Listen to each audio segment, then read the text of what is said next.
Hi, this is the Xiaomi Mix Fold 2, one of the thinnest foldable phones on the market yet, and spec-wise definitely a competitor to the Samsung Galaxy Fold 4.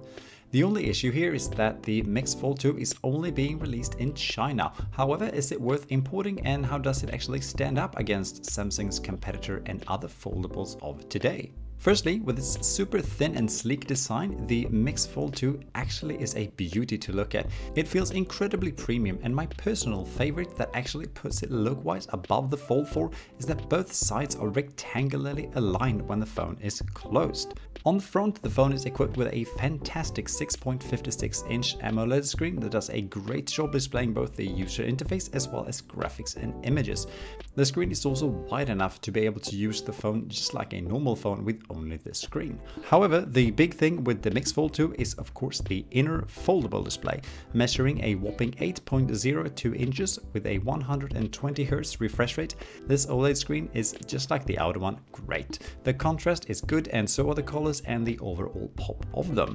The crease in the screen has along the same feel and viewability as the one on the Fold 4. However, if you're not actively looking for it, it doesn't really bother you that much. For the OS, the phone is using Xiaomi's MIUI Fold 13, which is running on Android 12, and overall the feel of the operating system feels really nice and snappy. However, the first problem here is that a lot of the operating system is, not surprisingly though, in Chinese. There's also a lot of pre-installed Chinese apps that aren't possible to remove, making the actual usage of the phone, at least initially, quite difficult. Google apps are supported but not installed or enabled from scratch, and the same goes for the setting for a proper English keyboard. All of this can be enabled after some trial and error processes, but it is a bit of a hassle. And even after getting the normal Google Play Store and other services going, the phone still feels like it's not completely ready to be used outside of China. The MIUI operating system is okay, but in comparison with Samsung's Android version on the Fold 4, it still lacks some functionality.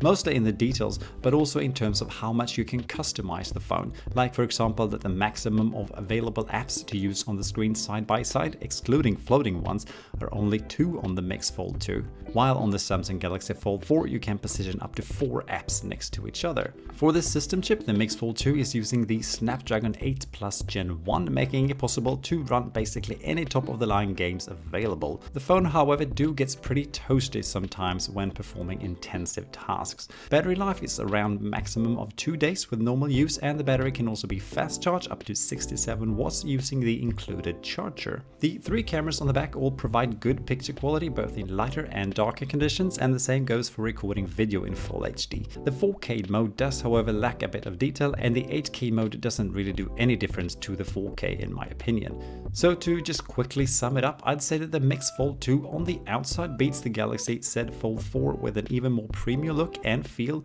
together with 2 great screens. However, software-wise, Samsung is further ahead, especially when it comes to the actual user experience.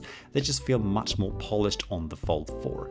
So if you're thinking about importing yourself a Mix Fold 2, I'd recommend really reading up on what is and isn't possible in terms of Google services, and also be aware that the multi-app features are not as developed as on the Fold 4. Other than that though, the Mix Fold 2 really do stand out as a great example of what is possible, especially in terms of design and slimness when it comes to foldable phones. And even though I personally would not go through the hassle of importing one, it's definitely exciting to see what happens development-wise for foldable phones. And hopefully in the future we can also see Xiaomi release their foldable phones worldwide to really give Samsung a run for their money. Thank you so much for watching. If you have any questions, please leave them down in the comments below and I'll do my best to answer them. Have a nice day. Bye.